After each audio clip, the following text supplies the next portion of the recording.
much is the claim in this case? Judge is presently due and owing $2,296.00, $205.50 court costs, total $2,501.50. Yeah.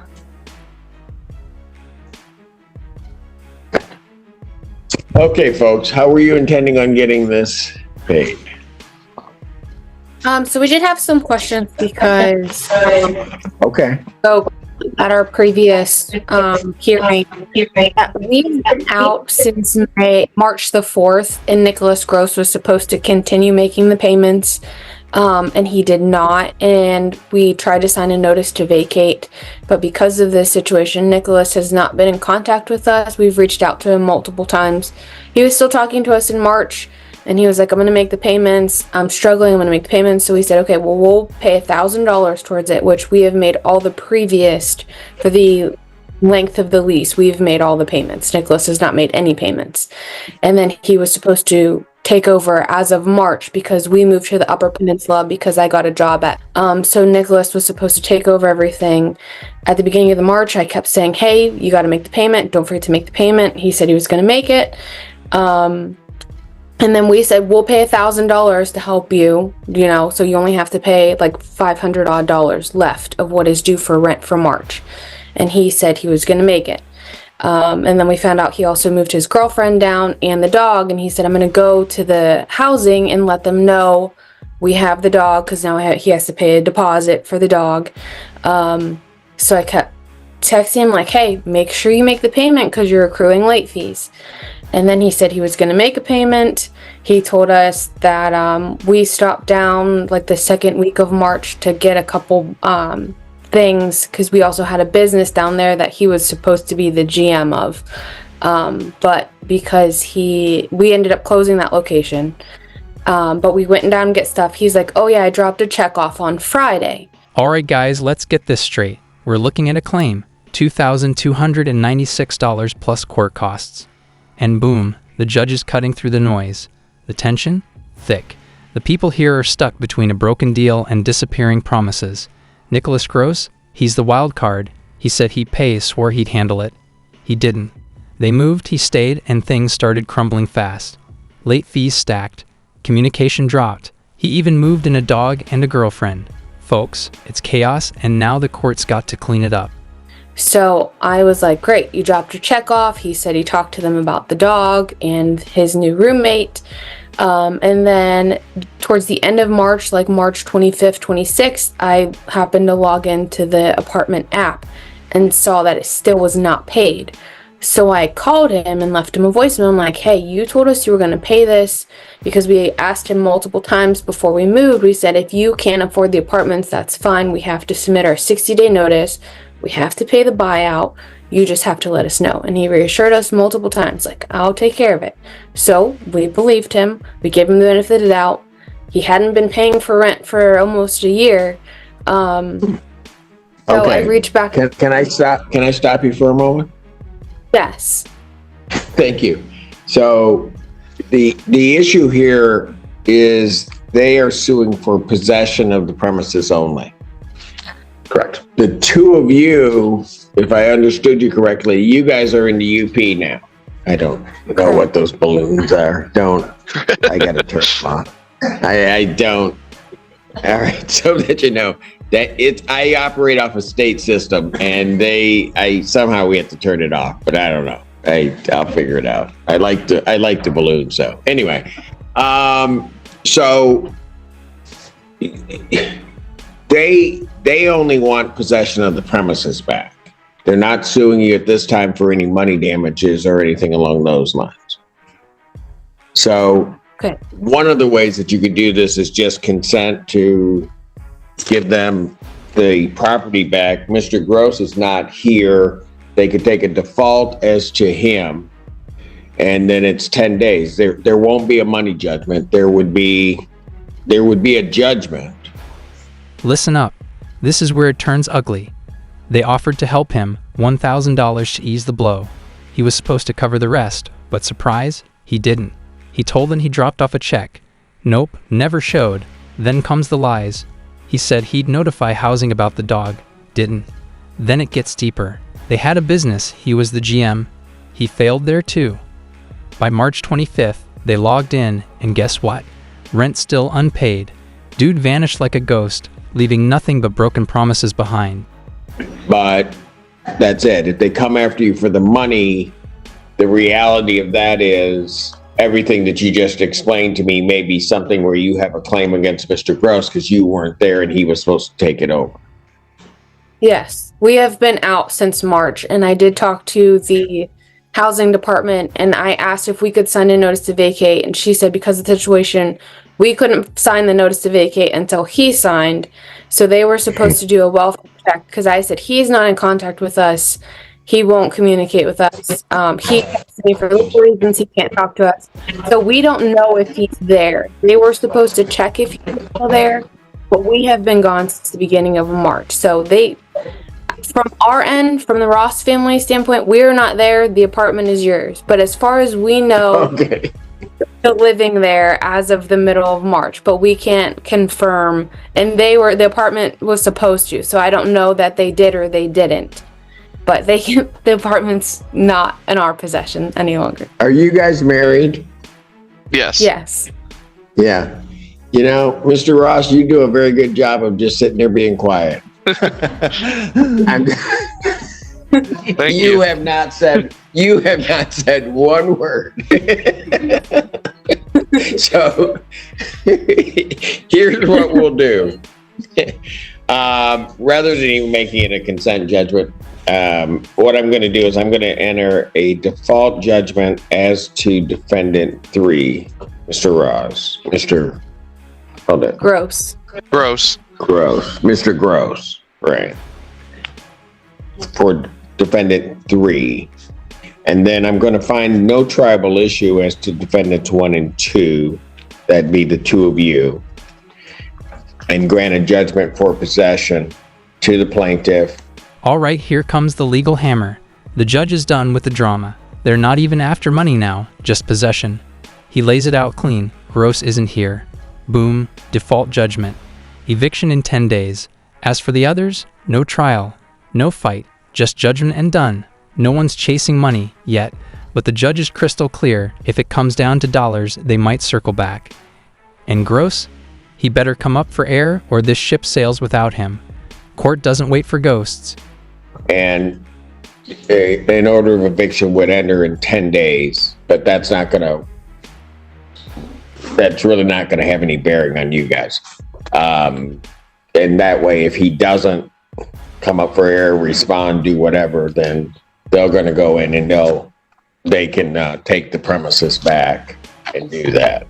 And then any issue regarding what monies may be owed is probably going to be a fight for another day.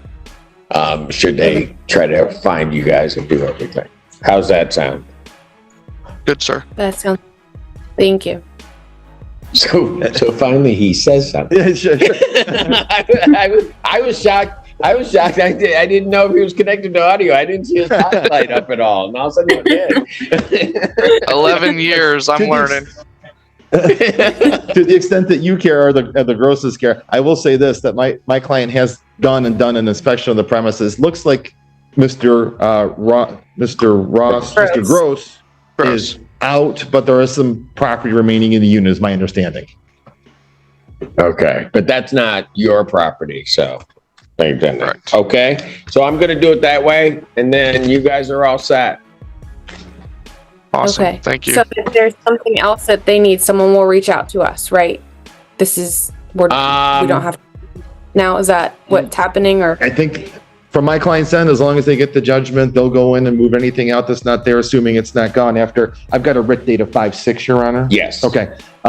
So no, we should be all set. If there's an issue, as Judge Simpson indicated earlier, if there's an issue with the money later, my client can pursue that. Whether they will or won't, I don't know the answer to that question right now, but yes. And if you guys want to try to square it up with them or do something, you're always welcome to reach out and see if you guys want to do something. I know that you've got your own issues with Mr. Gross, and you guys can sort that out between the three of you if push comes to shove.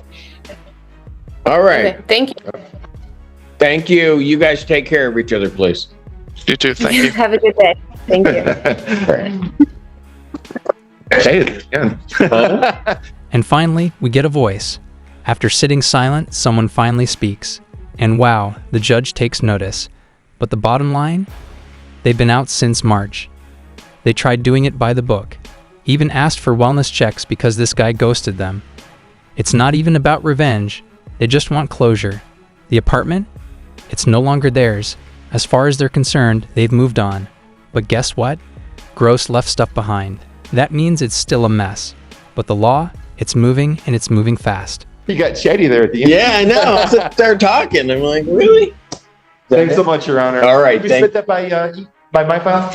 Pardon? We don't have my file, but you can send it to us by email too. Oh, yeah, perfect. Excellent. All We'll do it. Thank you. All right. Have a great day. Thank you. You can come right up. You can come up right up to the podium. You're good. All right. Your name, sir? William Short. All right.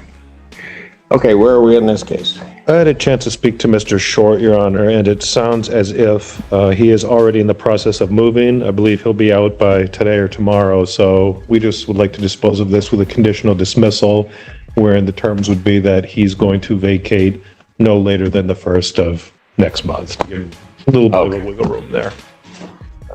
Mr. Short? Yeah, I'll be out of there, sir. Hopefully my VA rep, he found me another place in the city of Ann Arbor, and my stuff's all boxed up, bagged up, and all we're waiting on is the keys. And that's supposed to happen today, after they go in and inspect it, the paint. Right. So I'm gonna sign the lease today, and I promise you, if this don't go according to plan, I will take myself out of there by the 1st. Because I do have a tent. I can still live in a tent. So I promise you, I will vacate it. All right. You said you're working with the VA? Yeah, I have a veterans representative. I'm in that HUD VAST. HUD VAST, it's like Section 8. Yeah. No, I got you. Yeah, and I'm in that program, but so I can't make them work any faster. No, I got I've you. been kind of on hold for like the last 3 or 4 days, all my stuff boxed up in crates. And so I promise you, sir, I'm not trying to give nobody a hard time. No, I don't think that you are. But you're going to be out by the 1st. Yeah. Okay. I'm hoping today, I don't have that much property, so it shouldn't. All right. So they're doing this in form of a conditional dismissal. You understand what that means? Now things get real personal. Enter William Short, veteran, boxed up, ready to go. He's got no excuses. He's in the HUD VAist program, waiting for keys. But he's clear. If I don't get the place, I'll live in a tent. That's grit. That's accountability. This guy isn't playing games. He promises the court, no tricks, no lies, just action. And the judge? He sees that. He respects that. This isn't your average courtroom drama. It's real life, raw and unfiltered. Short's not just a tenant. He's a survivor. Yeah, I got to live up to my end of the. Right. But the case will be dismissed. Okay. And then if you move out and live up to your end of the bargain, Well, then what will happen is it will remain dismissed. okay, If you don't vacate, I know. right? No dismissal. But if it doesn't happen, okay, then what will happen is that they can then file what an affidavit, basically reopen the case, I'm not and going to lie to then you. enter a judgment and grant. Okay. I'm not going to come in here and look you in your eyes. I'm not going to do that and lie to you. To look in my eyes? Yeah, I'm not going to lie to you about moving. I promise. Oh no, Mr. Short, I don't think you're lying to me at all. Okay. I just have to explain some of these rights to you, and make sure that you understand that what's going on. Okay. Yes, sir. All right. I don't need you to be sending that guy to my door. No, he won't go anywhere. I don't need that. He's got to be with me. All right. All right. Yeah, I've always admired you and respected you. I think you're probably one of the best in the Walton County. I really admire you, sir. Mr. Short, that means the world to me, and thank you very much for saying that. What branch of military? U.S. Army. You're an Army guy. Okay. Well, and I'll say this to you, and I'll pay you a compliment. I get to do what I get to do because of people like you. Yes, absolutely. And I always am, I'm always mindful of that there are those that sacrifice, and you sacrificed and I didn't have to. And so I want to thank you for that. All right, sir. All right. So what I'll do, I'll indicate that this is a conditional order of dismissal. All right. And I wish all the, counsel, one thing that I would change in that. Sure. I'll be able to get this submitted later this afternoon, Judge. Yeah, if you get it submitted later this afternoon, it's going to have to indicate that he's going to have the 10 days to move. Not the first, but really the 6th. And the reason that I do that is because he's going to be operating with folks from the VA. And I want to make sure that he's not stressed and just moving That's himself perfectly out acceptable, Judge. to keep to the end of his deal. And it's not anything he's doing. It's people a bureaucracy trying to move. Thank All you right. so much, sir. Thank you, Mr. Short. All right. Thank you. Thank you, Judge. Watching you on YouTube. I Pardon? see you on YouTube.